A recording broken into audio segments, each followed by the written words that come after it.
All these lawyers. Okay, good morning. Is it good? Yeah, okay. Good morning. My name is Chris Caius. I'm Chairman of the Administration Committee for Kane County. I'm calling this meeting to order on Wednesday, January 14th, 2026 at 10:30 a.m. Can we have a roll call, please? Arroyo, Garcia, Here. Gumbs, Young, Here. Juby, Caius, Guys present. Roth. Roth here. The use of your ex officio, you have an in-person quorum? Mr. Caius, Yes, sir, Mr. Roth. just a comment. I've been informed by the assistant state's attorney. Once I become part of quorum, you stay quorum for the whole meeting. I didn't know Oh. that. Even if somebody else shows up. Oh, okay. Okay, okay, so I great. just want to make that Thank you. public comment. Okay. Great, thank you. Then, Mr. Frank for educating us. I have a request from both Ms. Gums and Mr. Young to participate. Is that okay with the committee? Any No objection? problem. No objection? Welcome aboard. May I have a motion second or a request to approve the minutes from December 10th, 2025? From anybody on the committee? Roth would I could do it make the myself. request, unanimous request to approve the Roth minutes. has asked for unanimous consent for the minutes of December 10th, 2025. Are there any objections or any changes? Hearing none, minutes are approved. I don't believe we have any public comment. Checking.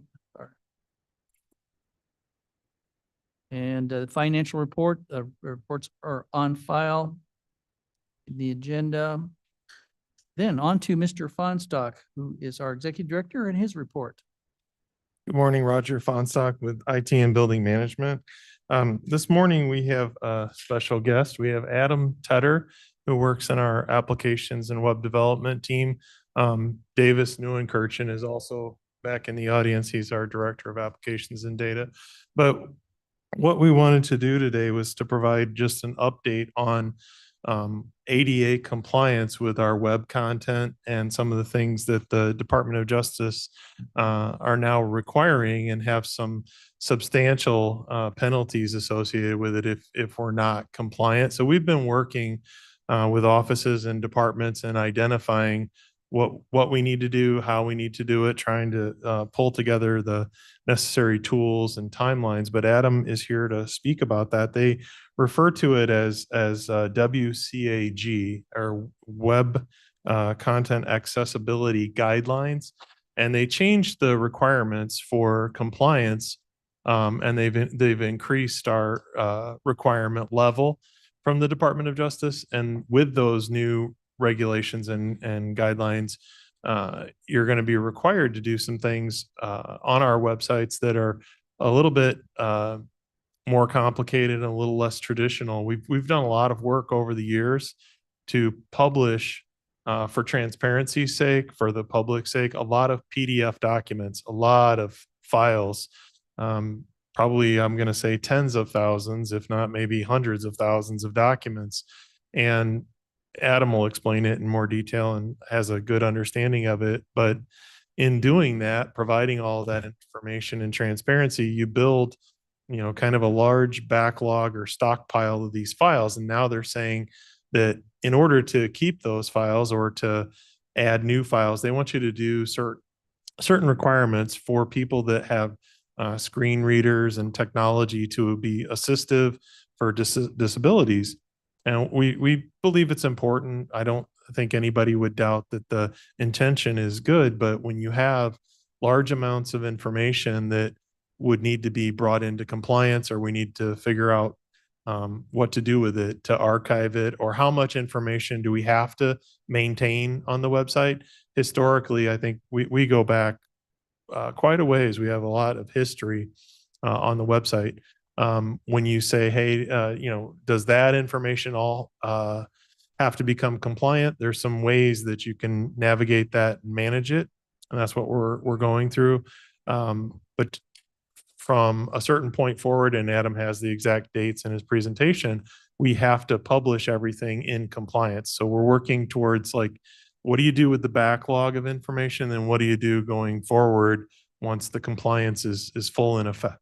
in effect. So I'm going to turn it over to Adam Tedder. Adam, has a presentation. It's only about, I think, 6 or 8 slides, but it's just to give you an overview of what we're trying to do and why and what some of the tools are, and then where we're at in the process.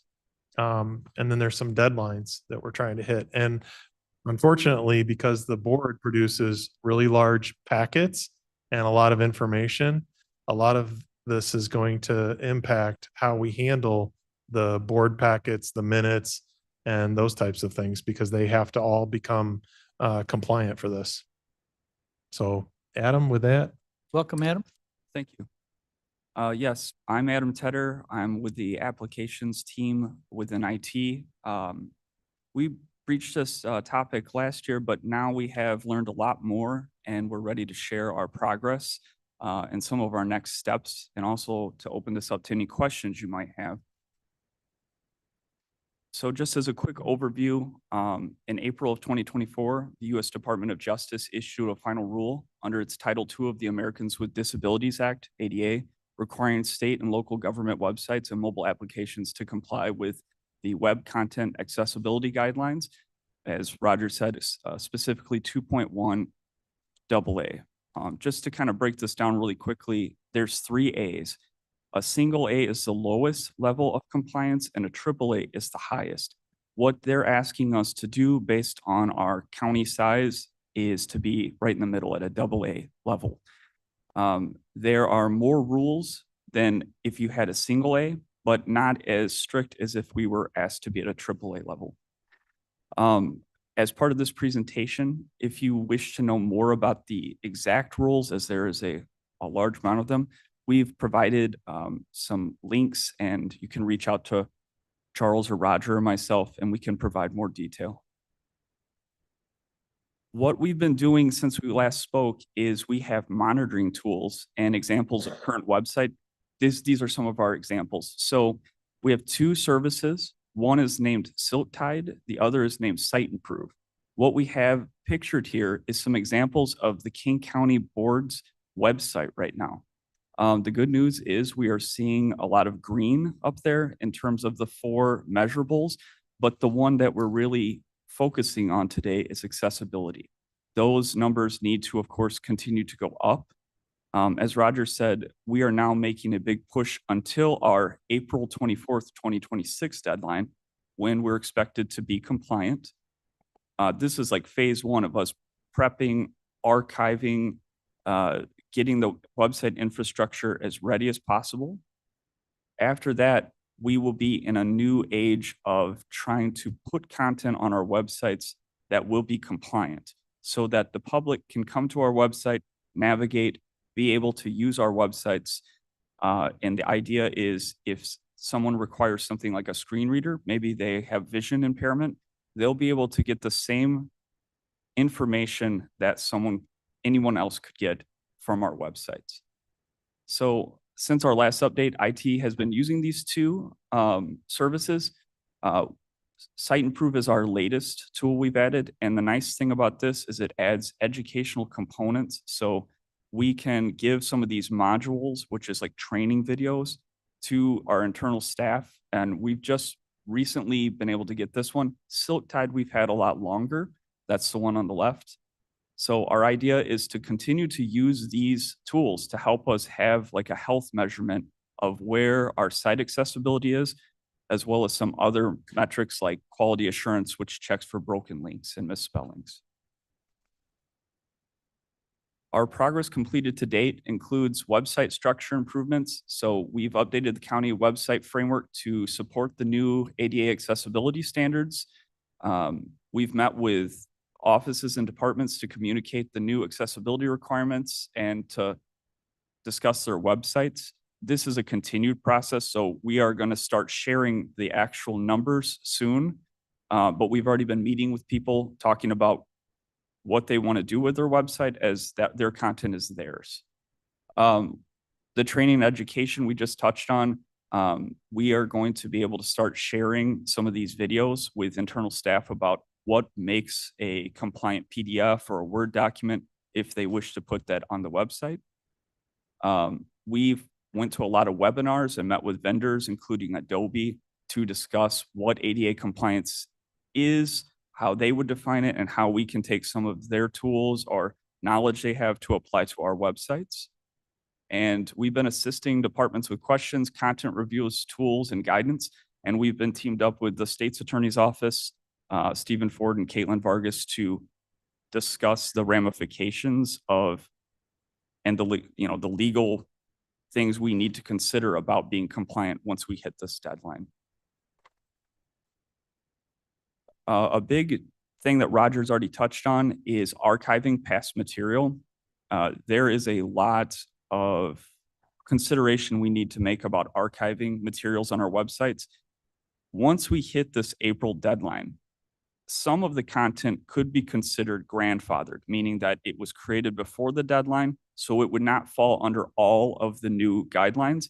But as this shows, there are still considerations, and some of those, just to break it down, the most easiest is the document needs to have been created after the deadline. It has to be to this new compliance standard. If it's before, we cannot edit it, and we have to clearly mark it on the website that this was created and it's archival information in a way to be transparent, in a way to give people a chance to still see this content.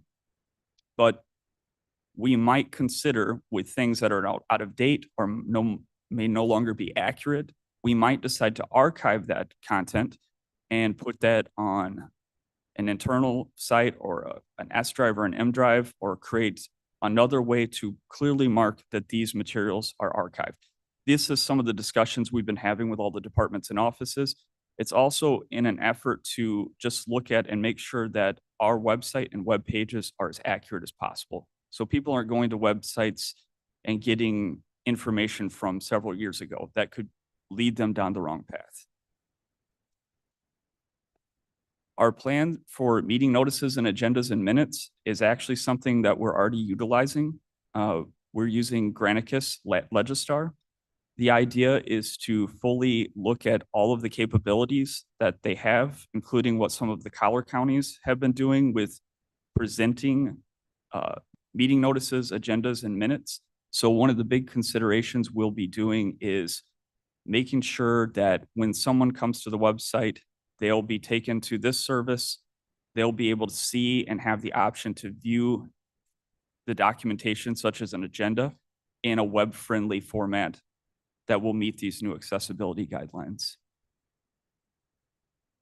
Sorry. So some of our next steps and our continued efforts are, we will continue scanning all external public-facing websites with the 2 web monitoring tools that we have. The King County government staff will work to review all content on websites and archive older materials.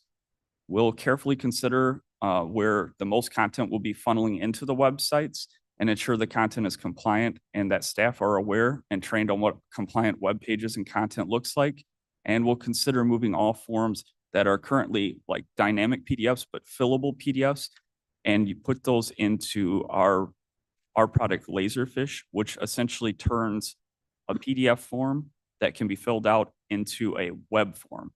That comes with some new features such as saving your progress and an easy submit button that will go to, if you're filling out an application, it'll go directly to the office or department. Just because this is a big deal, there are potential consequences if we do not follow this. And it comes with penalties that could be a first-time fine of $75,000 for an initial ADA violation, and then subsequent violations can be as high as $150,000. I just include this slide just to say that this is going to be something we need to take seriously. I don't know all the ins and outs of what would cause us to be at a violation at that level, but it's certainly a reason we're taking this as serious as possible, and we're trying to make sure we're taking all the appropriate steps. Okay, Thank you. all right. Any questions then? I see, or do you want to have some comments? No, go ahead. This is Roger from IT and Buildings again. The one thing I wanted to point out too is we've been working closely with the state's attorney's office and the other offices and departments. We, as the IT department, are helping with the web development, with the structure, the infrastructure. The content that's on these pages is primarily managed and delivered by the office or department. So we don't tell people what they should, shouldn't, can, cannot put on web pages. So we're trying to help educate, mentor, get them to do the things that we know are compliant. But it's always something that comes up is whether or not we actually decide what's on a web page or not, and we don't. We just simply provide a service desk and we process their requests to put things on the pages. So we do need their cooperation. And then the other thing too that I'm not sure if we covered it, but the disclaimer and working through some language that would at least acknowledge that we know this is something we need to be doing. And if somebody sees something on our site that they don't think is compliant, let us know so we can correct it or address it. We don't know if that will help soften the blow of the Department of Justice, but we think it's a good step or a good effort to at least acknowledge that we know we need to do this and we're trying. And if you see something, tell us, we'll fix it. But also getting back to the offices and departments and trying to get the cooperation to do this.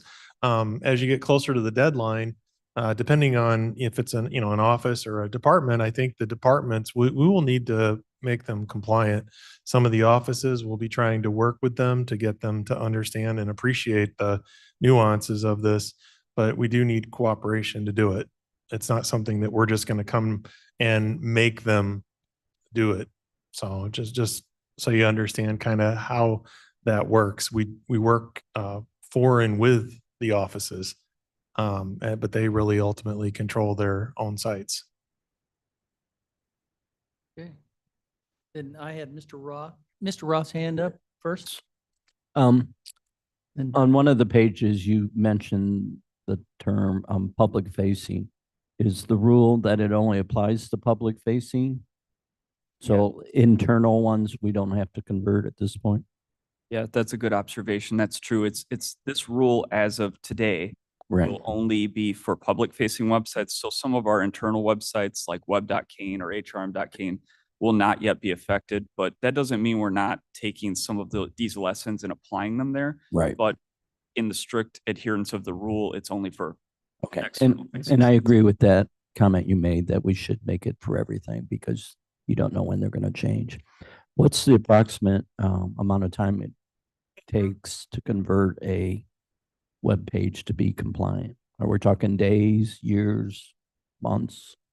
The good news with the specifications of a web page is a web page with sort of the overall look. So a lot of our public facing websites are in Microsoft SharePoint.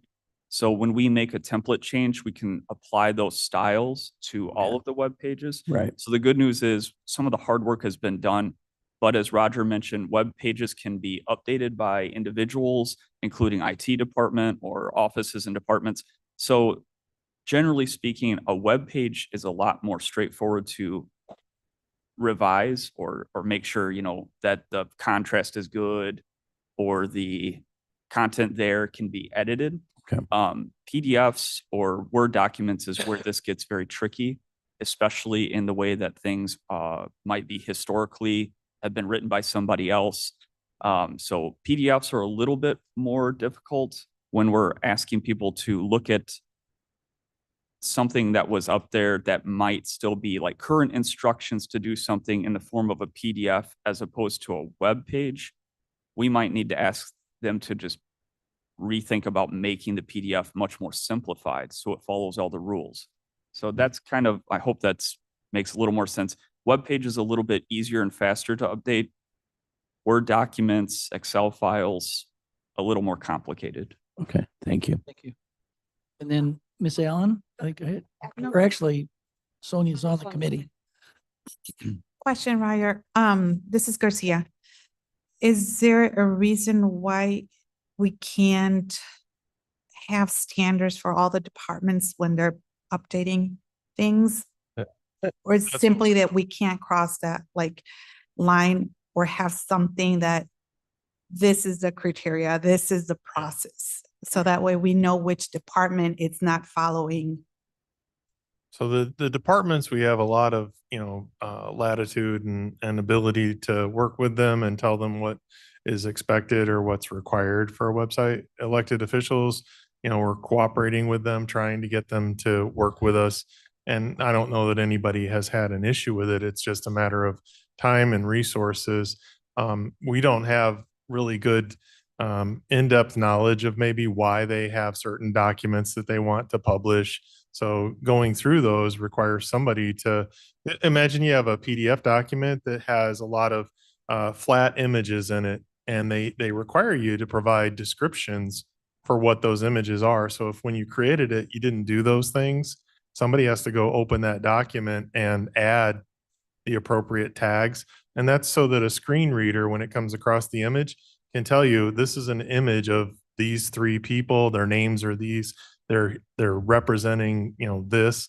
So you're adding this additional description language to something that otherwise a person with a screen reader would never know what it is.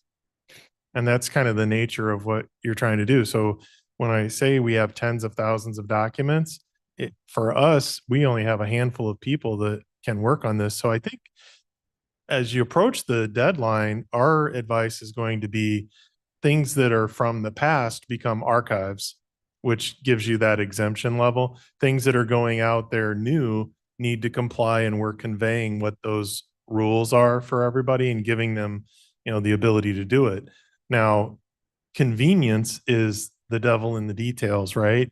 I run something through a copier, generate a PDF and post it to a website, or I create it real quick and post it to a website in Adobe. If I don't add those tags or I don't do those things, you're not in compliance. So we've looked at how we handle workflow, which is our service desk and requests for the website. As long as it's going through that, we'll have some measures in place where we can tell them, hey, we need to do some things to this in order to make it compliant. But if people are having direct access to directly post content, just like everything else in the world, there's real rules that apply to it, and they need to comply, or they're going to see, probably some negative, results from it. So we're trying to warn everyone, telling them what needs to happen. But you do have a time in the internet where publishing directly to the internet is almost daily, and so this includes social media as well. So if you have a social media site that's representing the county, Kane County Connects, I believe, things that we post to Facebook in the name of the county, all of that also has to have compliance. Julie Mann and the PIO has been working with us. The state's attorney office has been working with us. The departments, everybody's been cooperative. I think the problem is that the time is coming, and you're going to end up going back to what can we archive, and then going forward, how do we publish new content and make sure it's compliant. I think Adam and them have a good handle on how to do that. If you get cooperation and everybody does what's required, you'll be in good shape. I think, that's probably maybe our biggest concern is going forward, making sure we're compliant. And there's no, Garcia again, no software. I know in my job, every time I do something and I post it, and if it's not complained, it would directly come in and say like, we cannot put this on the website. It's not compliant. You have to remove it or you have to redo it. So is there something that we can have like that here? So we've been meeting with different vendors about different types of tools that can do that. We do have some reliable tools that can tell us what's wrong with a PDF. The problem is that sometimes a scan will come back and it will be a lot of like extremely specific things, which is good that we're getting that level of detail. But then when we kind of hand it back, are really the most efficient we've been is when we tell people to really look at it from a standpoint of looking at what makes it the most simple to read, what makes it so. Unfortunately, that kind of leads a lot of people to coming back to the idea of maybe I should make this a web page instead, or maybe I should just recreate this PDF instead. But considering just keeping it as simple as possible. But yeah, we do have a few tools that do that. We've heard from a few vendors that can kind of scan or use Yeah, some there's other that. techniques. The issue we've had so far with vetting these vendors is there's not really a 100% scan it in and it'll kind of either take care of it or remediate the document or bring it back to us. A lot of this would require staff time still to not only address what the issue is, but then to sincerely look at it and go, we're going to have to just cut that part of,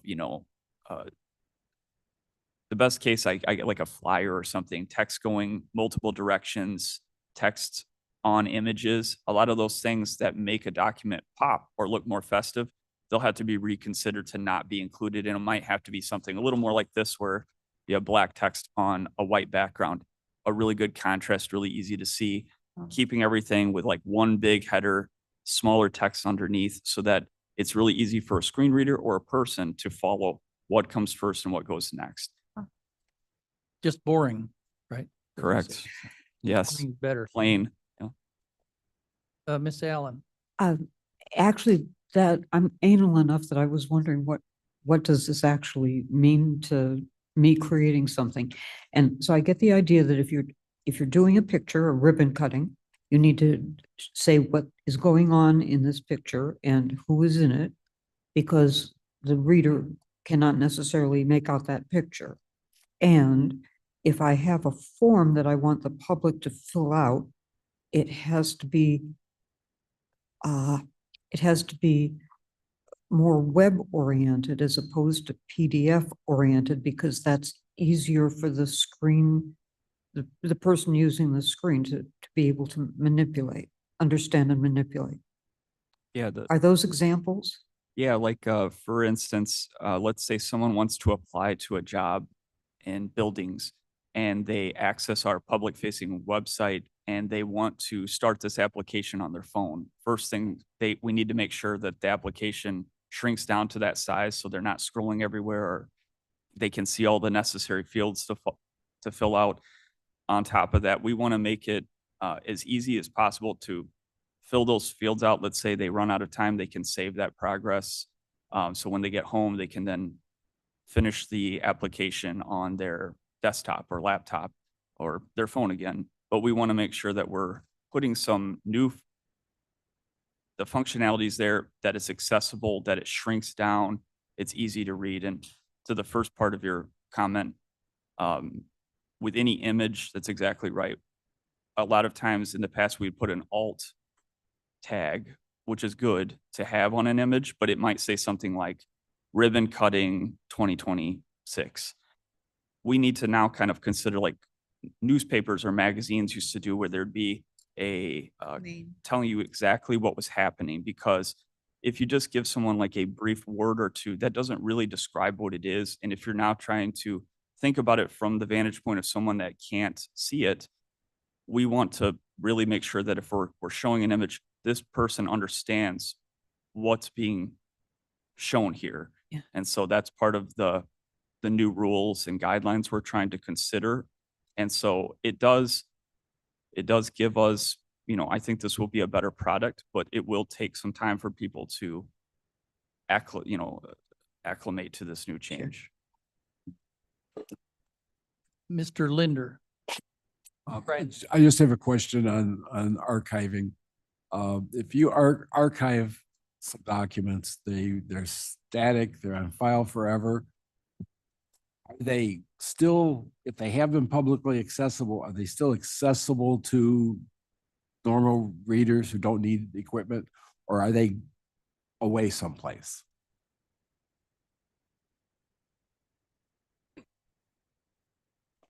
So part of that will be to the discretion of the office or department. So I think the idea will be, in some cases, if it's an annual report, that annual report will just be still available on the public facing website, but it might just now have in the header archived. And then the most recent annual report will have to follow all of the AA compliant rules. If for some reason, some of these files just get to a point where it's good that we have them, we're not getting rid of the file, but like it just no longer really serves to have that information out there. That's maybe when it gets archived to a internal site so that if someone ever needed to request that, we as the county could provide that to someone. But that is kind of that gray area Roger described earlier. We're leaving that to the discretion of offices and departments. I understand. Thank you. Okay, anything else, Mr. Lasky, comment? Yeah, this is Charles Lask with the IT department. I did want to share one other thing that's been a big challenge when we start thinking about content is the content we don't create that ends up on our website. So a good example is if you go through yesterday's county board packet, you'll have these packets that could be 1,000 pages, and some of those are scanned responses to a bid or some type of other contract that's been sent to us. Well, we didn't create that document. Sometimes there's images, sometimes there's handwriting that's not readable. So that's another area that's kind of a big challenge for us to figure out how to overcome that, because we're not creating those files, and right now they don't meet those standards. So we're still looking into that, but I did want to make you aware of that because that's one of the concerns that we have as we get close to this deadline is how to address that.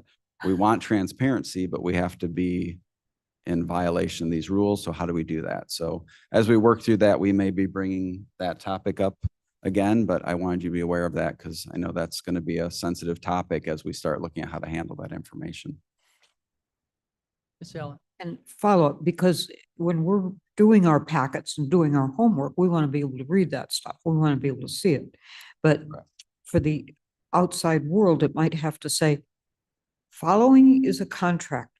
It's filled with pictures, unidentified, and all kinds of data that you will have no interest in. So call somebody. Well, we can't do that. You can't do level. that. No, because you have to convey what would be in that document, which you'd have to have somebody sit there and actually read it and type it all up, which is beyond, we'd be hiring a team of staff to do that at that point. So that's what we're still trying to figure that out. So, but I did want to make you aware of that because that is one of the big challenges we still face. Wow. Mr. Fonstock?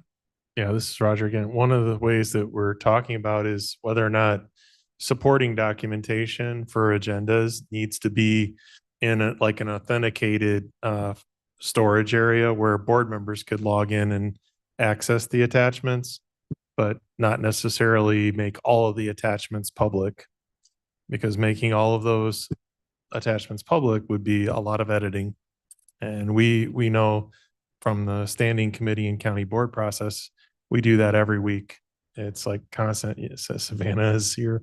She can speak to that, but the amount of effort short of doing something like that where we have a private storage for board members, I'm not sure how we would edit all the content every week to get it up on the website. So Garcia here. I'm pretty sure that you guys already reached some other Kane County boards that are doing the same process and see how they're doing it. To try, that's a really good idea. Just go to another website and, place and grab our stuff. Well, not our stuff, but meaning like Yeah. looking at our agenda there, so we don't have to put it. As long as it's not public facing, that's where you run into more challenges with the compliance, and something that we're contemplating. There are best management practices somewhere that, There's actually literature all over the place about this, and we've been kind of consuming as much as we can, talking to other counties. I know Charles has talked to some of the other people from other counties, but there's no real magic solution. It's everybody's kind of using tools and trying to figure out. I will tell you, a lot of times it's how serious do you think the ramifications of this or the penalties will be? Because it's very difficult to envision that you're just going to be 100% compliant. well, that's the AAA, right? Well, no, AA compliance would be compliant to their standard, which is all of our documents have to be the screen readable. And they have like, what is it, Adam, 4 or 5 different tenets of compliance. It's like, Yeah, there's a considerable amount. The good news is with one of our tools, Site Improve right now, we can actually zero in on if we are A, AA, or AAA, and we know how many points away we are. Of course, we sort of use this with a little bit of, we consider the results with a little bit of, a grain of salt in there to not take it as 100% certainty. That's why we have a secondary tool. But to Roger's point, these can change just based on what is uploaded the next day. We try to have these scans go about every 3 days so that we're having a pretty good idea of where our health is in the different categories. But it really is dependent on if someone puts up 3 new web pages or throws up, 20 new PDFs, that could kind of throw us into a new limbo with what that score is. So Okay. I think it's something we will, be as prepared as we can. And then we're going to just have to get to a point where we know what compliance is or isn't. But that will be a challenge. Right, thank you. Any other questions from board members or audience? Okay, thank you. Then thanks for presenting. Then we'll move it on, if it's okay, to building management. Kevin Harris, I see I have a resolution here. Do you want to launch right into the resolution? Shall I? So, resolution, I would ask for a motion for a resolution to present, potentially approve, ratifying an emergency purchase affidavit to purchase 2 2026 Ford F-250s for the Building Management Department from Terra Automotive Ford. Moved by Arroyo, second by Garcia. Garcia. All right, Kevin Harris, Building Management. We began the process of purchasing 2 vehicles last summer in June because we were approved to do so through Merle, a vendor that's located in Greenfield. Unfortunately, they were not able to deliver upon the order. And so we had to purchase 2 new trucks. The reason why this became an emergency purchase order is, as you know, we've had at least 4 significant snow events in November and December, and roughly 2 less significant events. Less significant meaning we had rain and then an overnight freeze and your parking lots were frozen the next morning. And so unfortunately, our vendor has not been able to keep up with the snow events. And so we've had to have my team jump in and fulfill the needs of the county, but we just don't have the equipment for it. And so this was continuing to happen. So instead of waiting another 6 months, because we had waited 6 months for delivery, we reached out to Roger and he worked with our team and Madam Chair, and we were able to get ourselves we were able to identify 2 trucks locally through Terra Automotive in Plano. They were on the lot. They were F-250s. The price is $111,656.40. One truck was $55,000, other truck was $56,000. And so those trucks were delivered last week. We're in the process now. We're getting plows put on those trucks so we could begin managing the snow events for the county. We'll also be salting with those trucks. So when we have events like this morning, as you may have noticed, our vendor wasn't quite able to get here as quickly as we wanted to. We'd be able to address those needs more readily. This is a particular concern because it impacts some of our critical facilities, the 911 center, our detention centers, our courtrooms, and then just public safety. Slips, trips, and falls become an issue. So that's why we moved quickly to get the trucks. And so that's why we moved for this resolution. Okay, any questions? Roll call, please. I had a question. Pardon me. Sure. I had my hand up. Sorry. Sure. David Young. So my question is, how, I guess you kind of answered the when you said that the vendor that you're using couldn't get there quick enough. So right now, we're not replacing trucks with new trucks. We're just adding trucks to our inventory, right? I believe that's not quite correct. I believe what we are doing is we had some trucks last year that we had to, they've kind of gone past their useful life. And so I believe these are replacement trucks that we're bringing on. And so that was happening late in June of last year. Again, that process took more than 6 months for delivery. And so that's what we did this right here. So I'm sorry, you said you believe that it's true or it is true. So it's either. I believe that is true. I'm happy to go and find out more if you like, but I believe that is the case. Well, we're voting on it right now. I mean, I'd like to know the facts. Are we replacing trucks or are we adding trucks? Roger may have some addition to add. So there were 2 trucks that were up for replacement at the time. One was an old Dodge truck and the other was a Colorado. They were not a trade-in with these trucks at this time. We still have some people that are nursing those along. We are planning to decommission those trucks now that we have the new trucks. One of them is, I believe, about a 12, 13-year-old Colorado that was graded and scored out for replacement and had substantial frame rust. And the other one was, I believe, in the similar condition for disrepair. So we will be taking those through purchasing for disposition of property, but they were not traded in with these two trucks that we picked up. And just for confirmation, I just got confirmation, those trucks are not being used by our team at this point because, as Roger mentioned, they're in disrepair. Okay, thank you. Right, thank you, Mr. Young. All righty, then, we'll go to roll call. Arroyo, Oh, yes. Garcia, Garcia, yes. Young, No. Juby. Aye. Caius, Guys, yes. Roth. Roth, yes. Passes with 1 no. Okay, motion passes. On to item B, resolution.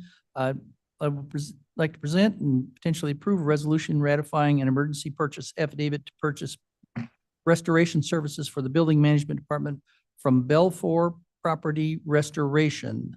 Moved by I'll move. Arroyo, second by Garcia. Garcia. And Kevin. Yes, I think we have a video to show the audience. If we could pull that up, please. You have that? No? He doesn't have Oh, the okay. video. Let me see if I can get it to him. All right. That's fine. So we had a sprinkler head that failed in the sheriff's office. We have Chief Kadich here with us today. And I would call it a bit of a catastrophic failure. So if we do get the video, you'll see water just spraying down. And so it flooded the patrol office, which included the deputy room, the lieutenant's room. It actually went down beneath that into the correctional officer's dining room and also flooded out the locker room. And so, I hear it.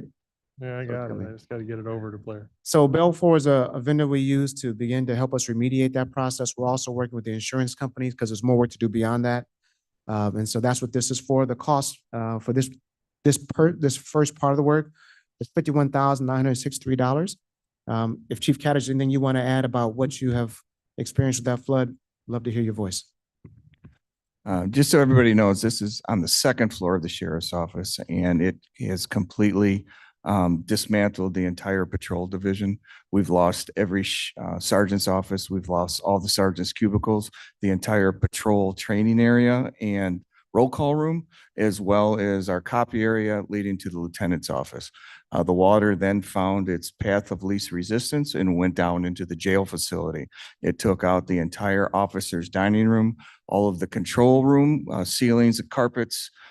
It flooded all of the charging banks for 70% of our corrections body cams, 12 of our $8,000 Motorola Starcom radios.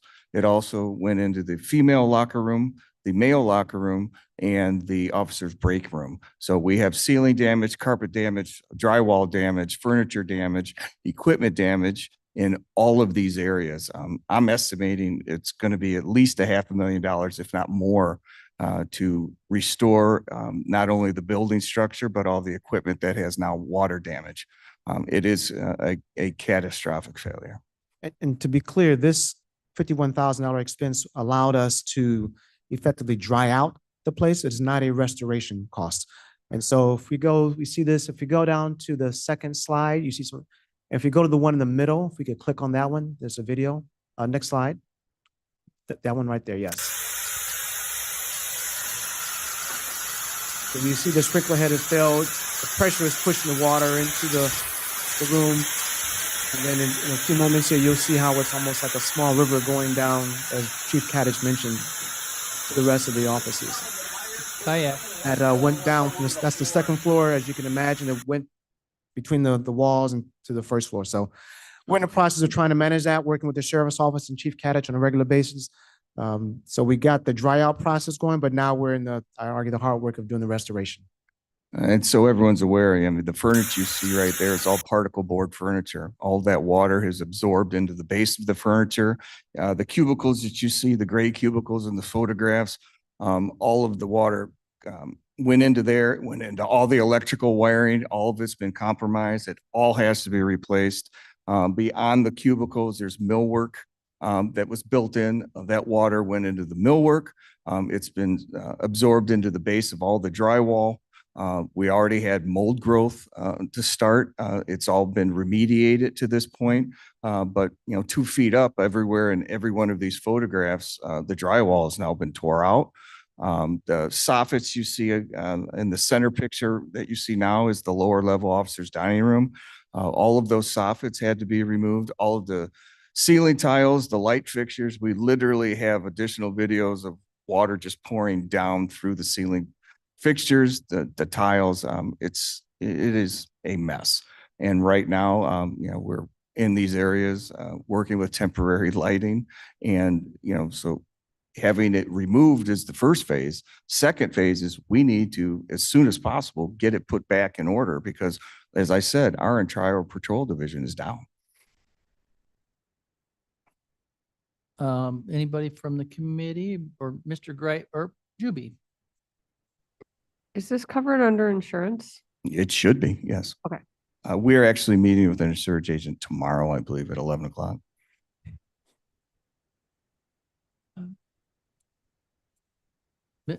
Ms. Allen So- or somebody on the committee? Go ahead, Ms. Fosstock, you have something to add? Yeah, I wanted to point out that the process of addressing this involves somebody valving off and shutting down the water, which was done by staff that was on site. This is something that occurred, I don't know, Kevin, do you know the duration, or Ed, what was the duration of this? An hour or less? We think it was at least 45 minutes of water flow Yeah. before it was discovered. Yeah, it occurred in a back area where generally, I don't know that people are there. Thankfully, nobody's there, when it exactly happened. But so with, think about it, within 45 minutes, somebody is valving this off and stopping the damage. And then I want you to think about the fact that we don't have second and third shift for building maintenance in those buildings. So this happened 2 or 3 in the afternoon. I believe it was 3:30 is the time. on those 3:30. videos. Right at shift change, which was And also part of the problem. Somebody's valving this off and protecting the building, and we caused, this much damage. So our concern and is always is if this were to happen in the middle of the night and you have to dispatch somebody from, home to get to the building to do water, valve shutoffs, that's the type of thing that second shift or third shift in a 24-hour, 365 days a year facility, you're exposing yourself to that. So I just wanted to reiterate that this happened during the day, and I think we were fortunate that it happened during the day. Sorry, Garcia here. My Garcia? expertise with insurance. When was the last time that we review?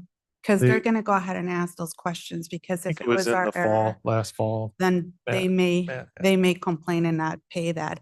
The other thing is they do have, and I am aware that when there's flooding, is a system, it's not even expensive. And as soon as the system will know that water is in the house or it's somewhere in there, it will notify the person. So way you guys know that there's a leak, so there's ways that we can prevent that. I just want to make sure that you guys have everything in because insurance will go ahead and that will be the first thing that they will ask the maintenance. Yeah, And if it was an error on our side or it saw a way they can go paid, and especially because. it's gonna I'd be a- actually asked a those big thing. questions of Matt, and that was Yeah. inspected, I believe, in the fall was what he said. Okay, So, yeah. So, and there is a building control room with, obviously it has the fire panels and everything, which the jail operates 24/7. I think the bigger challenge is whether or not, you have the right person to know where the valves are to shut everything off. right. Then Mr. Arroyo? Thank you, Roy here. I don't know if this is a question or a statement. If we are insured and we do these repairs, are we looking at reimbursement from the insurance company? And maybe Ms. Garcia would know this question, answer this question, but is that what we're looking at, Mr. Frontstock? We pay the repairs up front, and then when the insurance company deems the repair was necessary, that we get reimbursed by the insurance company So or mass deductible, whatever it is. It's a claim that We're- it's liable, they will pay Yeah. the entire thing. Like, the county is self-insured, so they would have an adjuster determine what the cost of the damage is or, assess it. And then there's always the question of, kind of subrogation or who's responsible, what happened. But we're self-insured, so there'll be a claim, they'll assess it, they'll determine the value, and then they'll pay out. It's not anywhere near, what our liability insurance, self-insure limit is. So I don't think this won't go outside of the county for, any type of claim. It's going to be an internal, insurance claim. HR and their risk manager is working with us, and they'll have somebody doing the assessment with us. And because it's life safety, just so you know, all of our inspections are up to date. So we're good to go on that. When the sprinkler head blew, we get a notification right away. But as Roger mentioned, it does take time to get people over there. Most of our staff go off shift at 2:30. We have a couple that go till 4:30. So it does take a bit of time to get there. And then as Roger mentioned also, to find the valving, to make sure you turn off the right things. It's not instantaneous. And if this were to happen at 7 p.m., it would have been much worse because you got to drive somebody in from home to get there. Okay, anybody else on the committee? Then had Miss Allen, you have your hand up there, Mr. Gregg? Yes. You'll be next then after Miss Allen.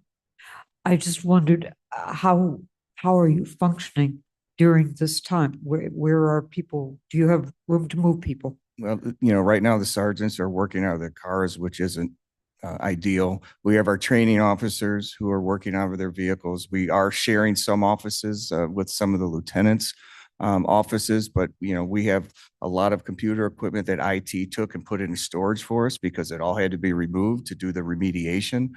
We're making do, but it's not ideal. I can tell you that we are currently getting pricing to get this all put back as soon as possible. And the sheriff is going to be asking for an emergency purchase affidavit to get this replaced as soon as possible, since it is directly affecting our functions of patrol.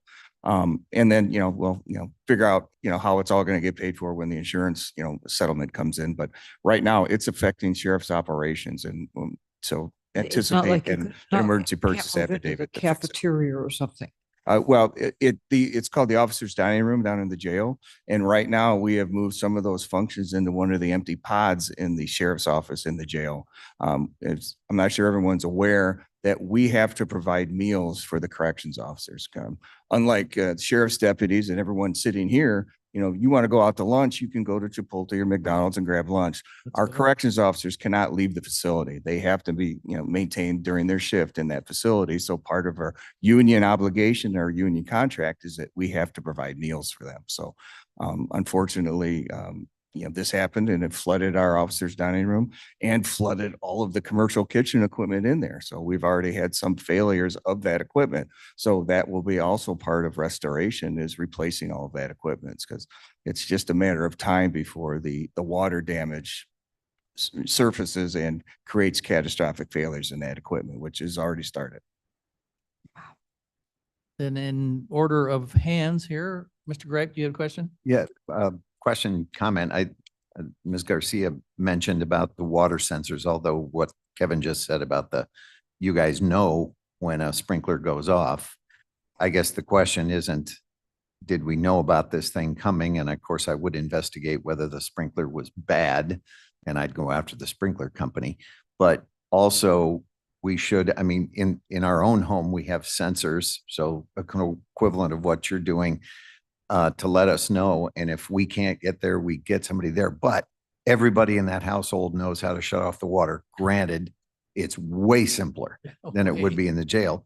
But I would venture to say all the deputies are way smarter than it might take to shut down the water, even if it's for the whole building or something, because you're standing there watching this going, this is a problem. This is a problem. So you guys should have the ability to shut it down. Well, here's the problem with that is the deputies are extremely intelligent. However, they do not work on any of the mechanical systems in our facility. That is building management. And it was the sheriff's maintenance had gone. The building maintenance staff had gone. Our control area was made aware that we had a water flow on the sprinkler system. And our deputies are looking at it, but nobody knew how to shut it off, nor did those deputies have access to mechanical areas where we needed to shut things down. Good. So it was just a problem that I think in the future we can mitigate by, having additional, building management staff on different shifts. This is a situation that has proven why, we need to expand some of our resources within building management. Building management does great with what they have, but unfortunately, we didn't have anybody there, and we had to And- pull people from other locations to try to respond to it. And we looked at that too and turned it down. The, Madam Chair, did you have a comment? Yes, please. And a question. It's for Roger, if I may. Roger, because, and Chief Kaddish, as well, hearing that some of our deputies are working out of their cars, and this is not going to be a short term. We're not talking about 1 or 2 weeks. We're talking probably a couple of months. Would it be possible to have some trailers, temporary trailers that are secured, brought in so that they can have a temporary office? And we can talk, this is Roger again, we can talk with Chief Kadich, and we are using the building and spaces within the building to try to adjust and work through this. And there are a lot of spaces available to be used, which, it's not ideal, but it certainly is accommodating enough that they're working. I think we can always, make accommodations if there's something that they feel they need. We do have some classrooms and other spaces at the multipurpose building that we could probably use, additional space. If it came up, we could certainly look at longer term solutions, but I think, it'd be kind of day to day what we need. I think a kitchen facility sounds like that may be appropriate, possibly helpful.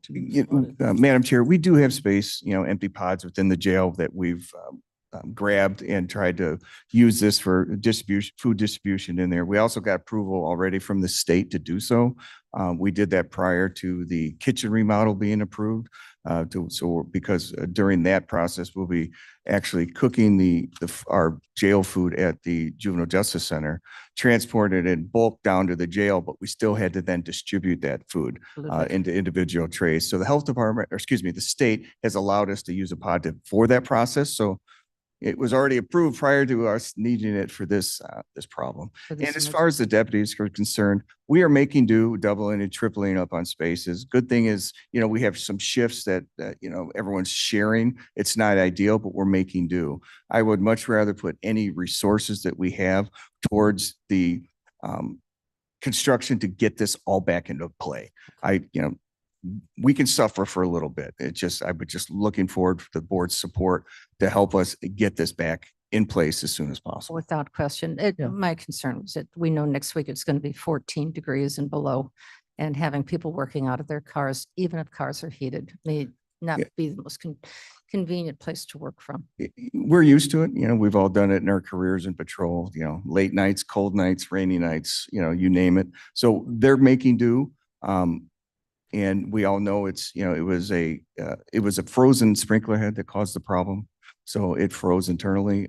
It was on a corner room. If you could look in that drawing up on the board, it was a very small corner office. And that particular office just got colder than anybody expected. And then from there, it flowed out, and everywhere circled in blue is where water damage occurred. So it literally was a point of origin, and it flowed everywhere of path of least resistance. So, but Madam Chair, we're making do, and we appreciate the offer. Appropriate and safe work environment is what I'm concerned about. We'll make do. We just need to get it put back. Get it done. Great. And we're here to do that. And I understand it was partly change of the way that the room was used, maybe.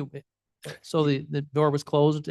Yes. It hadn't experienced in the past. Yeah, so- that room was converted into a patrol storage area where we keep extra supplies for storage, printer paper for our ticket printers, and different equipment that's used in every patrol car. And so that door was closed, and, we had some minus, degree temperature days, and, it got cold in there. So, unfortunately, it happened. It's never happened to us. It's happened in the jail, but the jail didn't have all of the extra equipment in it. It's, just a concrete floor and, steel beds and with mattresses on them. But unfortunately, this was in an office area that we had a Alrighty. lot of equipment in. Great. Thank you, Mr. Gaddis. or Officer Kaddish, sorry. And then Mr., Roth, Yes, Roth here. we're down to the R. What's the current ETA when you'll be back to normal?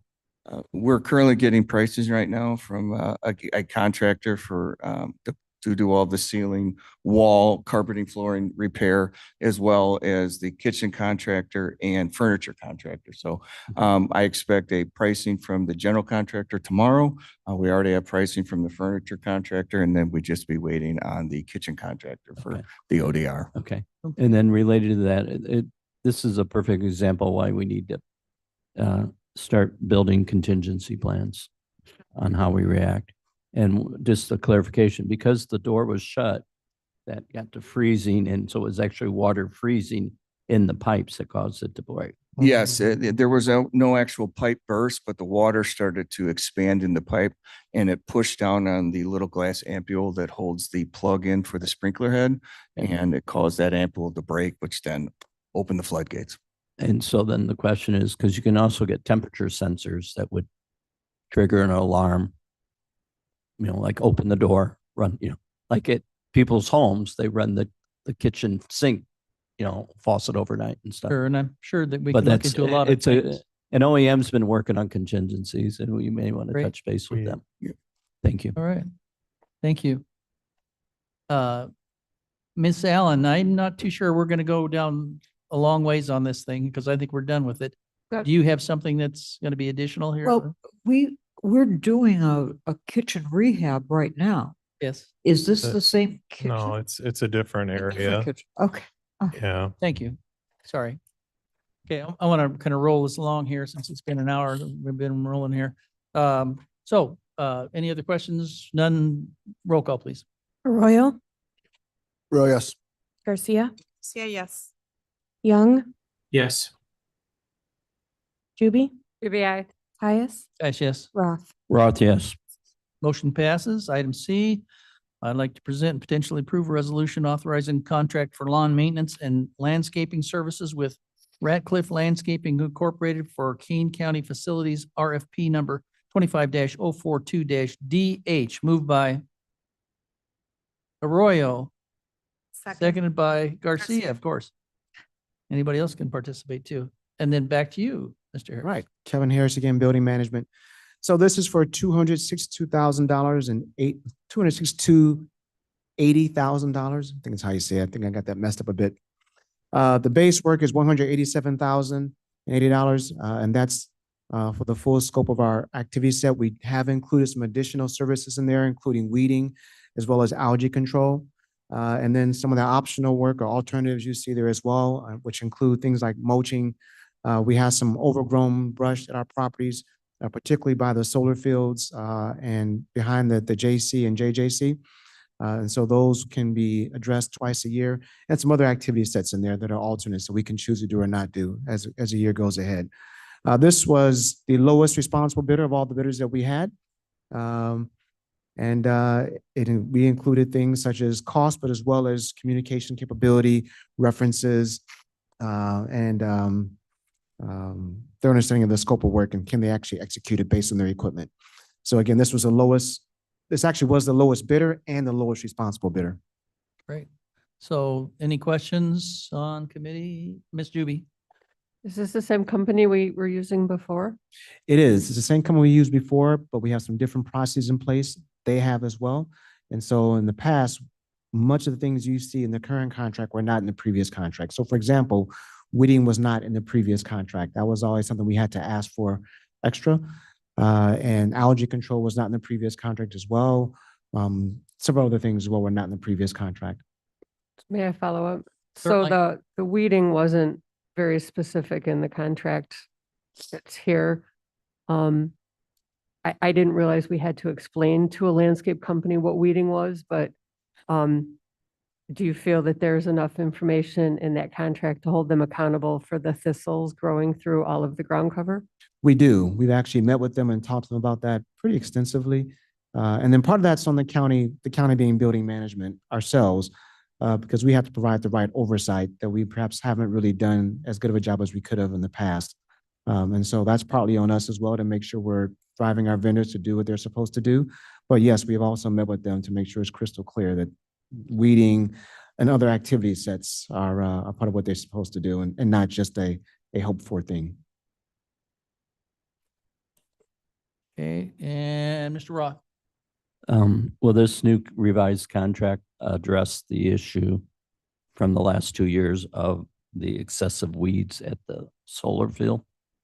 So let me answer a little directly. Because we do not manage inside the solar field, And I understand that. it We does don't not weed address that. outside. It does address two times a year, we can clear out around the solar field. Right. So that's what you'll see as one of the alternates. And my understanding from Roger from 2 years ago, we're responsible outside the fence. Right. And so we'll address that. But the problem and that you bring up another issue, the solar company is responsible inside the fence. So we need to work with environmental to make sure the same thing happens, because if you don't do both, it's like doing nothing. Yeah. And so- I've gotten complaints from voters for the last 2 years, getting 10 feet high thistle. So we got to stop that. Yeah, this is Roger again. We work with energy and environmental management to talk with the contractor that has the lease for the solar field.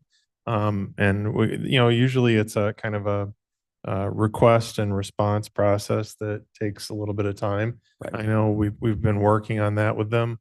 I can't say that I can be confident that it'll be better because it's all a matter, I believe, of margins, and it costs money for them inside the field to take care of all the weeds and things. So they obviously do it, but I don't know that it's to the standard that we try to maintain a cut lawn.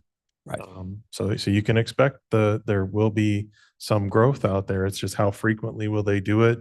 In the past, we haven't been satisfied with it, but we work that through Jody Wolnick and Right. Environmental Water Resources, get them out there. And we'll continue to do that, but it's not something that we explicitly control. It's not written in the contract when they mean?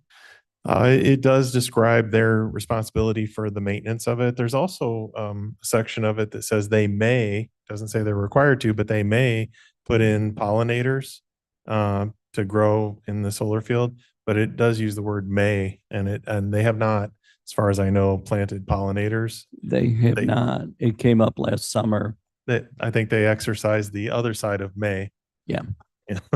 That it's construction debris below the solar field. That was not, there's no black dirt to plant the No. stuff. So nothing's growing. There's been other concerns too. We've cleaned up the Matt Walker and our team cleaned up the entrance around there. We removed debris and stones and other things to clean it up, and did a lot of taking care of around. And I believe actually us doing that encouraged them, because then their part of it became even more of a Yeah. obvious And, eyesore. and you did that 2 years ago, and thank you for doing Yeah, that. and we'll continue to work around the site. It's just inside that fence, they have a lease and there's terms that they're trying to follow. And I don't know that they'll go beyond that. They're going to do what's required in the lease. Ms. Allen? I wonder if we should treat this like a neighborhood group problem, where we put together a little crew of us and we go in and embarrass them that way. No, I think get zoning to start finding them. Okay, thank you. Then moving right along. Let's call roll. I didn't get any volunteers for weed removal. Roll call, please. Arroyo, Oh, one. Garcia, Garcia, yes. Young, Yes. Juby, No. Caius, Guys, yes. Roth. Roth, yes. Passes with one no. The resolution passes. Okay, then, on to information technology. Mr. Lasky. You have a headline, or do you want me to read the resolution and go right into it? We're going right into it. Okay, then may I have a motion and second to present, potentially approve, authorizing additional funds for Microsoft Enterprise licensing for Microsoft applications and operating systems software. Moved by Garcia. Roth will second. second by Roth. This is Charles Lasky with the IT department. So the IT department's responsible for maintaining all accurate licenses for Microsoft software that's used throughout the county. So this doesn't include only what you see on the desktop. So it's beyond the Windows and Office software. It also includes what we have on our backend servers, SharePoint, Exchange, SQL. So this resolution is authorize additional spend. So every year we have a contract with Microsoft, but we have to do a true up where we go through, and if we've added licenses, we need to make sure that we're adding them to the contract and paying for them. So this additional authorization for funding will allow us to cover that expense. We've had increases in our SQL licensing where that manages our backend databases, and some additional licensing on desktops. So this is all part of the contract that's done through the state of Illinois. It's with Dell is the current vendor that is working through the state. So this would authorize additional spend. We did budget for this amount, but we need the authorization from the board for the additional spend. So that's what we're requesting here. So we would recommend approval for this resolution. Okay, any questions for Mr. Lasky? Roll call, please. Arroyo. Garcia, Garcia, yes. Young, Yes. Juby, Juby, aye. Caius, Guys, yes. Roth. Roth, yes. Excuse me. Resolution passes. I don't see Mr. Kurt Lebo here this morning, so no report from GIS. Anything from Mill Creek, Mr. Fonstock? No, nothing from Mill Creek. Nothing from Mill Creek this morning. Then on to the next resolution. May have motion and second to present and potentially approve a resolution approving the purchase of 9 replacement vehicles by the Kane County Sheriff's Office. Moved by Roth will make the motion. Roth, second by Juby seconds. Juby. And I'm guessing that's Mr. Kadich. This is just normal vehicle replacement in order to avoid any problems that Kevin Harris did with their vehicle replacements that they ordered and never got. Ford puts you in a build schedule, so we're trying to get ahead of the game. All of the vehicles that we're asking to be replaced are currently at their end of life cycle, but we're getting our orders in advance with Ford right now to try to get into their build schedule. This is normal. It's part of the vehicle fund and it's been budgeted for. Okay, questions? Juby. So I have 2 things. First of all, in your last paragraph, now therefore be resolved, you have Frankfurt misspelled. My second question is, how is it that all 9 of the SUVs have 145,850 miles on them? How did you manage to get all of them to have the same amount of miles? I don't have that document in front of me. I do know that each individual vehicle has a end-of-life service report from our Fleet Services Division. That was supposed to be included in the packet. I apologize if each one of those had not been put in there, Well, but I'm they happy are to all- get them to you. They are all put in there and they all have the same mileage of 145,850, and I just don't know how that's That possible must have been a typo. on all 8 of them. Yes, they do not all have matching end of mileage, so I Okay, will get you the proper that documents. would be great. Thanks. If we could, problem. those, we'll count on that. We can vote it through and you can spell Frankfurt correctly, I guess, and maybe get those numbers. And then Just- Mr. Roth? One quick question, Roth here. What's the lead time? I mean, we're putting it in now because you said there's a wait. Are we That's talking, up to, that's undetermined. That's up to Ford. We won't know lead time until Ford emails us an actual VIN once it gets put into the build schedule. all right, so it could be a month, it could be 2 years. No, it could be, we're guaranteed this year, Okay. but I'm not sure. Okay, that's all I was Until we saying. receive the actual Okay. VIN from Ford, we don't And I'm know. fine with that. I just wanted to know. Yeah. Thank you. Okay. Anything else for Mr. Kadich? And I should get your title right. What is it again? What are you? Chief of Administration. See, I knew you was a deputy or something. Chief of Administration Kadich. I'm good with Hey You. Hey, you, okay. According to Hey You, any other questions for him? All right. Roll call, please. Arroyo. Garcia, Garcia, yes. Young, Yes. Juby, Juby, aye. Caius, Guys, yes. Roth. Roth, yes.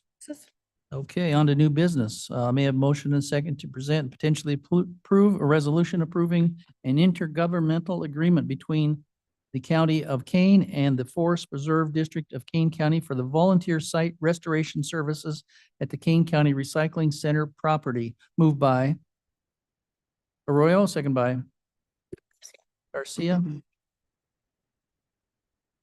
And Mr. Fonstock, is that you?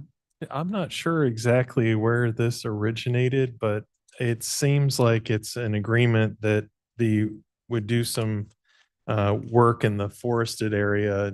Did you want to come up? Introduce yourself. Rob and- Linky, yeah, you Yeah. can maybe, it's the forested area behind the recycling center. Is that correct, Rob?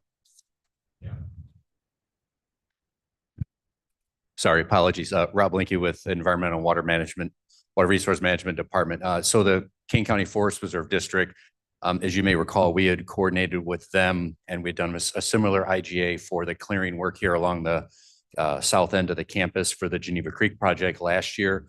So they had come to us in the fall and asked if we could do a similar IGA for clearing work on the area behind the Kane County Recycling Center over on Fabian. It's immediately adjacent to the Forest Reserve. Every year they do a large volunteer event. It's called the Battle of the Brush Piles, where they get multiple high schoolers that come in and compete. And it serves two purposes as far as the community engagement, but then obviously to clear out the invasive and nuisance species and that. And that's a perfect site for them in terms of the quantity it needs to come out. So they had asked if I could help facilitate a new IGA between the county and the Forest Reserve District for that. So we started coordinating with building management. I think it was probably at a meeting that you were not at back in the fall. And so we've kind of progressed to this. So we'd like you to consider this IGA. No, any questions for Mr. Linky? Nope. Roll call, please. Arroyo, Oh, yes. Garcia, Garcia, yes. Young. Oh, he signed off, sorry. Juby, Juby, Caius, Yes. Roth. Roth, yes. Motion passes. Mr. Chairman, Okay, can I yes. just Ms. throw Allen. something in there quickly? Sure. The site over where the old jail was is about 40 acres. And the most western 10 acres of that site has at its south end the recycle facility. And north of that, spillage from the forest preserve. When we talk about that site, it's not truly a 40-acre site. It's more like a 30-acre site, unless you Yeah. want to get rid of recycling and you want to cut down all the trees. So it's just, this is an opportunity for us to kind of see up close what that is actually like. And so thanks for putting this together. It'll give us a chance to get to know that territory a little bit better. Win-win. I think they Thank you, call Mr. that. Thank you, Mr. Chair. Win-win situation. Thanks, Rob. Okay, then on to old business, and item A is policy and procedure regarding disposition of county parcels and properties. And then Let me start. you want to go ahead and lead off? We got a lot of high power. So this is Roger Fonstock again with IT and Buildings. At the close of the December Administration Committee, Chairman Caius had asked if we could work on policy procedure, kind of the standard procedure for how you would handle the disposition of property, whether that's sale, lease, or I guess inclusive of purchase even, but looking at it from kind of a best practice or what should be our process of doing that. Also considering the current offer that was solicited during that meeting or shared with Bluff City for a property that KDOT operationally uses. And so we talked with KDOT, Michael Zakozik and others at KDOT. And then also we brought in the state's attorney's office, been talking with John Frank and Steve Ford and some others about how we would go about dealing with the disposition of property, whether we were going to sell it or lease it. But looking at that, we've had a couple of meetings, and I was going to report today that we really are still investigating what types of steps would be required and what types of things the county would prefer or want. And then at the same time, discussing the offer that's in hand from Bluff City and how that would be addressed. So there's two different pieces to it. With the holiday and lots of people taking time off, we only had time to discuss through Zoom and a couple meetings where we were at with that. So we had put together a couple of different outlines and a couple of suggestions for how to go about this. I don't think we're at a place where we've reviewed them enough to go through and share them publicly. We wanted to spend some more time refining that and going through it. However, we still have the offer that was put forward by Bluff City that we do have some information and we've done some consideration. I think there's some valid concerns and there's also, I think, some valid interest in the property's disposition. And I know we have Michael here from KDOT. He certainly can speak to their operational uses of it. I think one of the consistent messages was that they're operationally using it and that they have future use for the property. And I think that's one of the things early on that as a board, the board needs to determine, what's our current use, what's our future use? Do we have reason to believe that, 5-10 years from now, we'll need that property for expanded use, whether it's storage or it's actually like an operational, moving parts. And Michael expressed to us, and we have that concern on a lot of our properties where are we going to be in the future? If you sell it now, you can't get it back. So we had some of those discussions about operationally, would they use more of the property in the future? I think the answer is yes. And then also, if they were to do the excavation and mining all the way up to the property edge, that requires some other special use and some special considerations beyond just simply selling the property. And what would that look like? Is that something that becomes a part of negotiating with them for those types of things? And that's where we got in discussions with the state's attorney's office. I will say we've only had about 2 conversations about this, and I don't believe we settled any of those items during those 2 conversations. But we do have Steve Ford. John skated out of here. I see that. So I don't know if John wants to speak, but Steve is here and we have Michael too. But just to provide an update, we're still working through this. That's where we're at. Okay. Will you have something, what do you think the best way to do this is? I'm not sure. To me, we don't have anything of substance to decide. It was just to keep it on the agenda, to keep it a fresh topic. Oh. But I certainly, Michael is here from KDOT if he wanted to speak to their position or what their interests are in the property. And then the legal part of it with Steve and John. Building management, we don't use that piece of property. We don't have operations there. So it's holding the property and KDOT is the owner. We also talked about KDOT and its ownership, where did the money and proceeds come from when the land was purchased? And there's some work that needs to be done to determine if transportation funds were used and where those monies came from and where they would go back to if the property were sold. And that's another question that we're trying to get answers for. That we don't have answers for right now. Not right this. Okay, and Ms. Juby. Well, we're talking about 2 things here. Yes.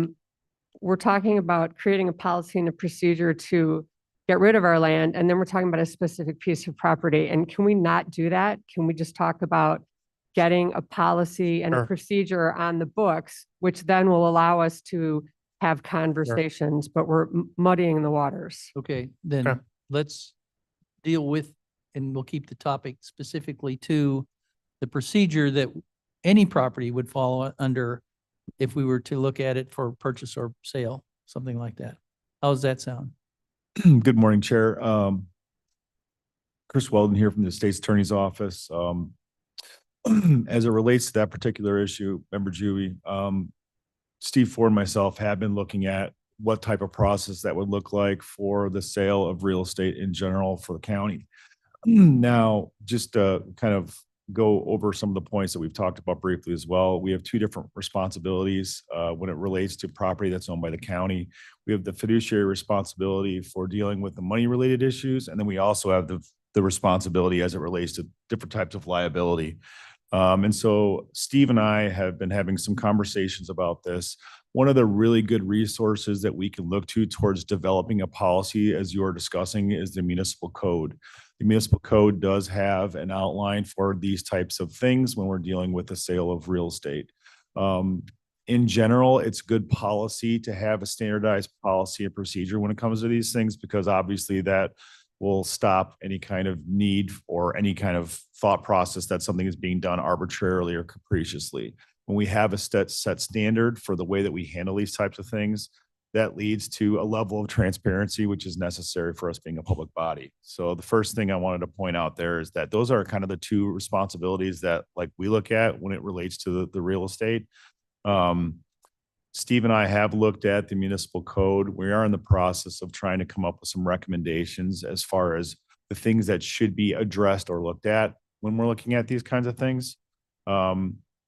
My background before I came to the State's Attorney's Office, I spent a considerable amount of time working in real estate. And so that's kind of why I've come in to try to help with the process with Mr. Frank and with Mr. Ford from our office. Typically speaking, depending on what type of property we're dealing with, we have different types of assessments that need to be completed as part of what we call a due diligence process, which would be a process before the property was either bought or sold.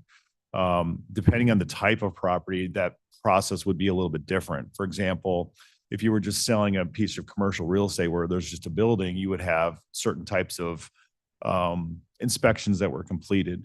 Whereas with regard to Bluff City, just by way of example, because you're dealing with a piece of property that has, value underneath the surface of the property, you have certain types of other examinations that need to be completed. We call them environmental examinations. For example, an EPA, like a level 1 review, which would be a review where they would look at whether there's any potential contamination risks, if there's any other kind of obligations that would put the county in the secondary part where I talk about the liability part. We have to make sure that, if we're selling pieces of real estate to other parties, that we're making sure that the county is protected from things like that. So one of the things that Steve and I had discussed was to set up a framework for doing that. We are in the process of doing that now. We have started working on that framework. It is something I think that we as a goal from the State's Attorney's Office want to make sure that we can get that framework and process together so that we can have a deliberation with the right way to do it. And so the secondary part of that process, which also has to do with being a steward of the finances for the county, is to make sure that we have an accurate value of what that process or what that piece of real estate looks like. Again, that's a little bit different depending on what we're dealing with. When we're dealing with a building that's just, in a local city, that would have very specific types of appraisal process. But when you're dealing with, by way of example, something that's, environmental, where you have to deal with like the pit, which is what we're talking about particularly, which is a piece of real estate that not only is the value of the real estate itself, but what's underneath it. We want to make sure that we have a good value or understanding of what that value is. And so real estate appraisers are licensed by the state of Illinois. They have to go through a vigorous process to be able to make these types of evaluations. And there are lots of them that can handle these types of situations. So as part of that process, I'm just giving you a basic detail on it. We don't have the exact process down, but including some type of appraisal process with this is integral to that process as well. I'm trying to think, I had a couple of other notes I just wanted to bring up in general.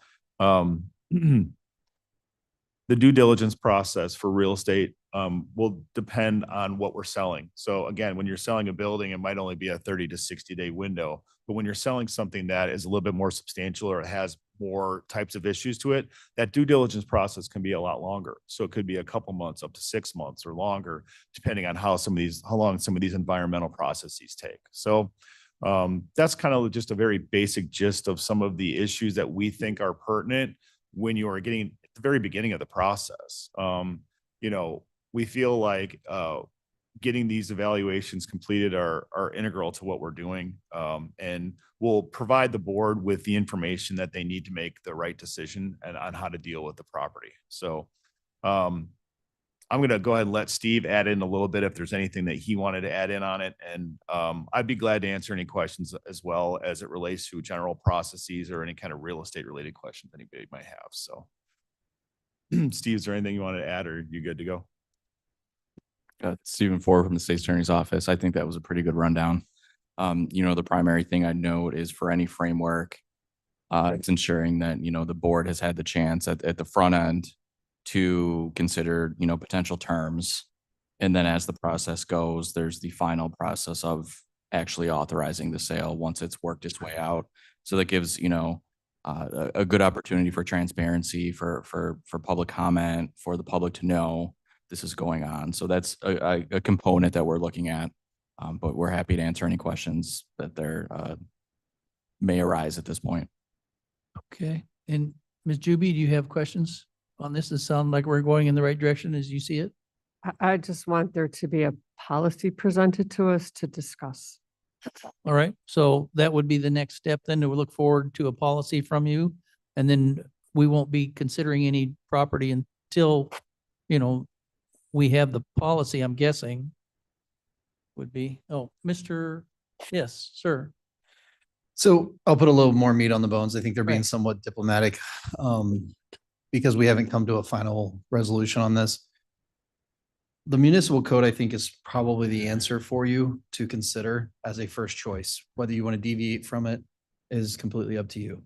What it essentially says is you go through and make the decision to sell a property in the first place. That's a public process. Once you decide to sell it, you involve the real estate agent, who then you go into closed session. You'll talk about what you want to sell it for. Once that's kind of done, then the real estate agent starts through the process, no different than they did for us to buy the property. We also, as you guys know, when we were purchasing property, we put under contract a law firm who handles the legal for that stuff. And we also have a real estate agent. So you're already kind of in place to do it. There is no specific outline in the county's code for us that puts any kind of a requirement under you like the municipal code does. But based on what we've seen, we think the municipal code's something you should consider as a matter of policy, should probably follow. It protects all the things that you would hope to protect. It does all the things that you would hope it would do for transparency purposes. And it walks a clean line that shows that the state is good with that process for the municipals. You think they would be good with it for counties. So I think that's largely where I would tell you to start. We will send that out probably next week for all of you to start considering for the next meeting. Okay. Mr. Garcia first. She's on the Garcia, committee. I just have a question for all the properties or most of them. Do we have to do the environmental or to all of them process to see what's underneath? Or is it just what you guys think on certain properties that will have to be executed? That's a great question. That process that we're talking about, the due diligence and the cost of those kinds of examinations that are done, that can be done contractually between the parties depending on what the benefit of the bargain is between them. So the answer that I have for you is that can be done by the county through county dollars, it could be done by the purchaser, depending on what the contract says. Sometimes you could put it in there that requires the purchaser to pay for these due diligence examinations. Which would probably be what I would recommend. But I mean, that certainly is something contractually that the parties can agree to. There's no set in stone way of handling it, but the process itself should certainly be done. It's just a matter of how you go about seeing who pays for it and when it gets done. Mr. Linder? In the policy that you're prescribing, there's not an awful lot of detail about how we decide whether or not we want to sell a piece of property. And I think that's an important consideration. I'll give you the second question right away. And that is, when we decide to sell and go through all this process, are we able to do a negotiated sale, or do we have to theoretically put it out to bid? So in regards to your questions, the first is easy. It's a political decision, which means open discussion. No different than here in admin. The admin department or the admin committee would decide whether they want to pass it up under a resolution to sell the property. So let's say right now you all decided you wanted to sell Bluff City. to follow the process that we were kind of anticipating. Resolution goes up to exec agrees, goes up to county board, passes by the majority that's required under state law. I'm not sure what it is right off the top of my head. But let's just say it's 50%, it passes. Now you've given, the resolution will give direction to the state's attorney, Roger, and anyone else in the county that needs to be involved in the sale of the property. No different than we did when we bought the property. I will then engage the special ASA, who is the attorneys for purposes of the, setting up, all the contractual stuff. And Roger will reach out to the actual commercial real estate agent, who will then start the process of taking photos, doing all the things, and then would also get you an appraisal of what likely would be the value of the property and what you should be considering to sell it for.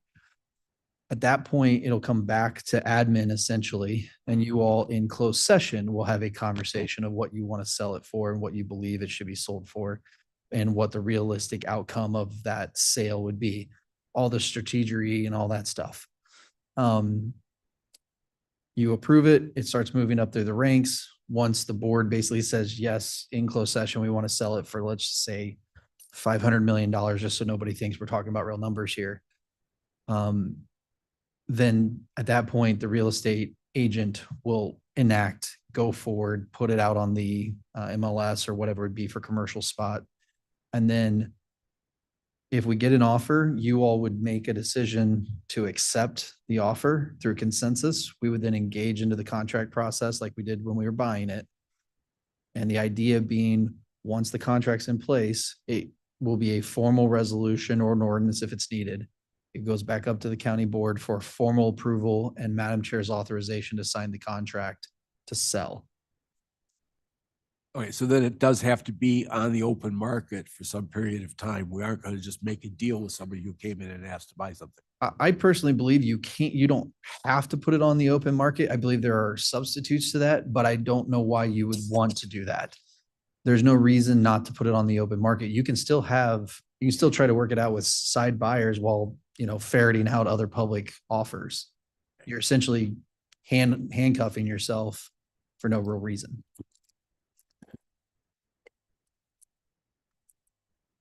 Back to the beginning where we decide whether we want to sell a property. You say there's no protocol for that. Is it bring it into our meeting here? You said it had to be public. And then we get the input from, my impression was that we would, if we wanted to sell it, we'd want to ask anybody in the county, in the government, whether any department would want this property or if it's needed. Yeah, I think that's important. You need to make sure that you're not selling property that you don't really have the right to send out because it is needed. But what I would tell you right now, because there is no policy, you could do it any way you want. Madam Chair could set up a special committee, an ad hoc committee to look into this. Anything is available to you right now.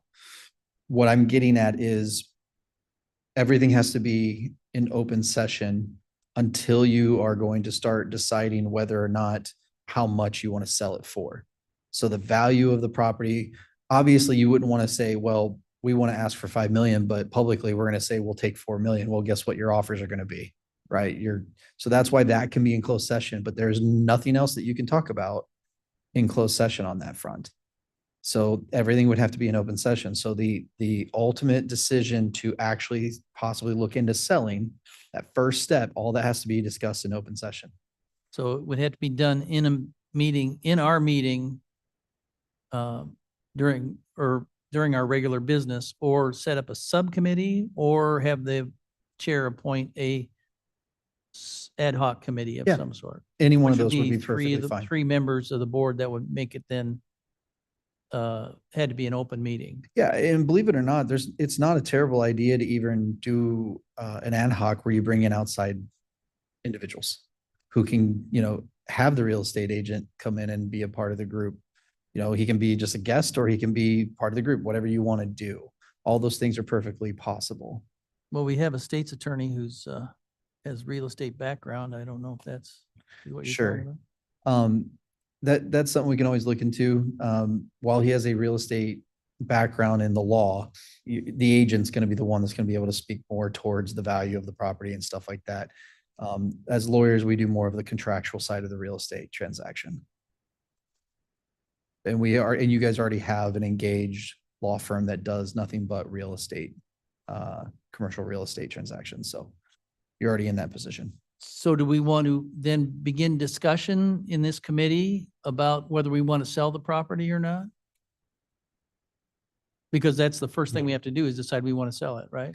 Yeah, and believe it or not, I'll be perfectly honest here. When I read the under old business, I thought that this was gonna be a part of that, which is frankly why I'm here. Well, So sure. I get however you that. guys want to handle it. So, well, I don't have a problem with that either. I've got all day and I even brought a lunch.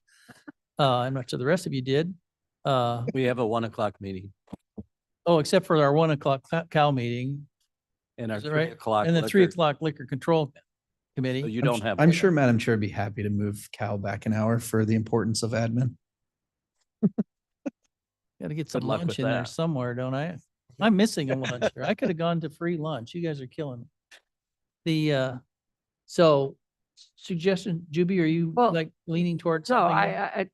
I stated my opinion is that we do not have a policy or a procedure in place, and I don't feel we should be discussing a specific piece of property until we have that.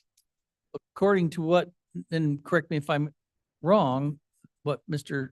Frank said was that the policy kicks in later. We have to decide whether we want to. No, what I'm saying to you is that's a potential policy for you all to consider. What I just outlined to you is essentially what the municipal code mandates upon the municipalities. If that's the way you guys want to go with this, we can easily draft up a policy, get that on for resolution for the board to consider. If the board approves it, then you would have a formal policy in place. Does that sound like what you want, what you're Well- looking to go toward? Yes, and I wasn't restating what he said. You asked my opinion, and that's what my opinion is. Okay, no, I get it. So then, Ms. Garcia.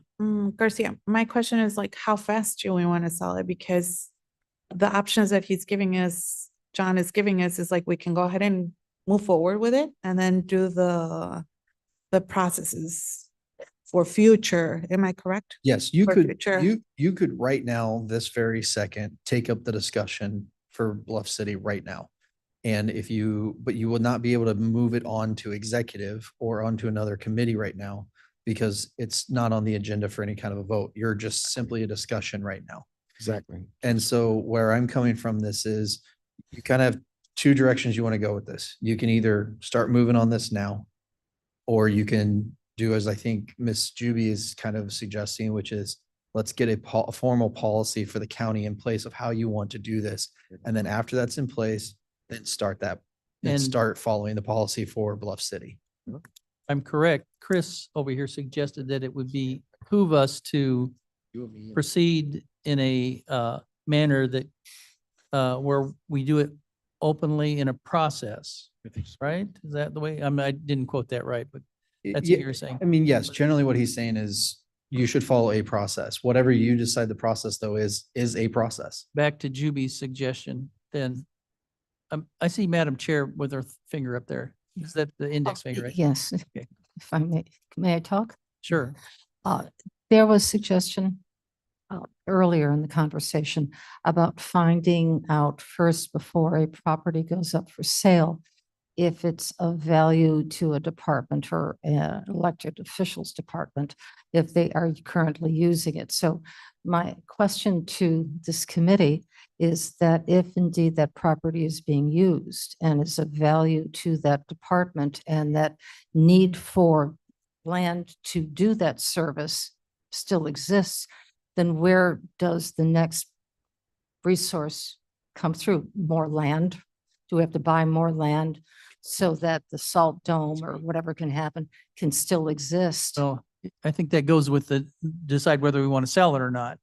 So back to Juby's suggestion of having the process, I agree. I think that we suggest that we do set up a process which would include the first part where we're gathering information on actually whether we want to sell it or not in a very open and transparent manner.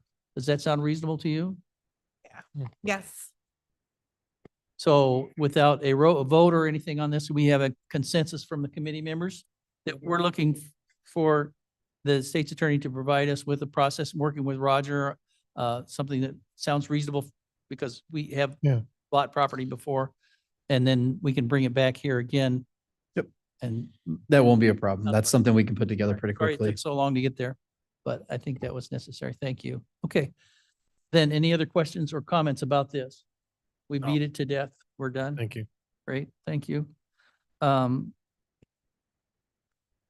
Policy regarding, okay, then may I have a motion or, and a second, or a request to place reports on file?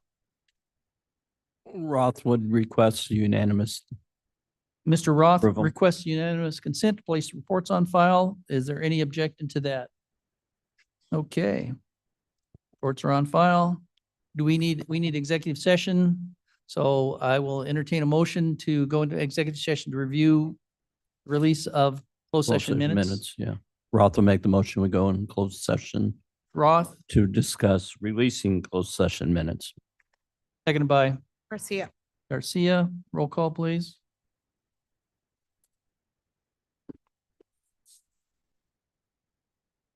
Garcia, Garcia, yes. Here.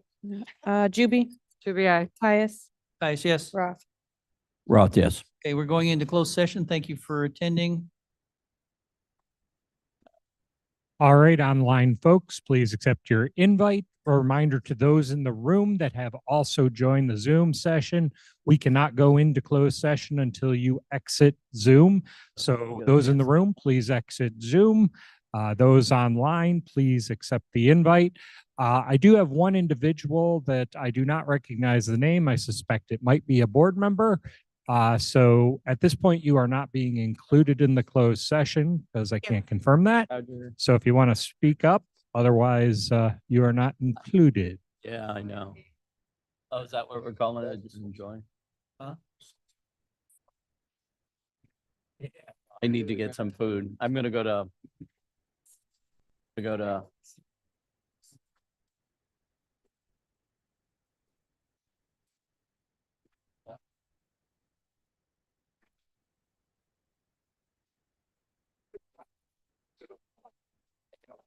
Last year it was late.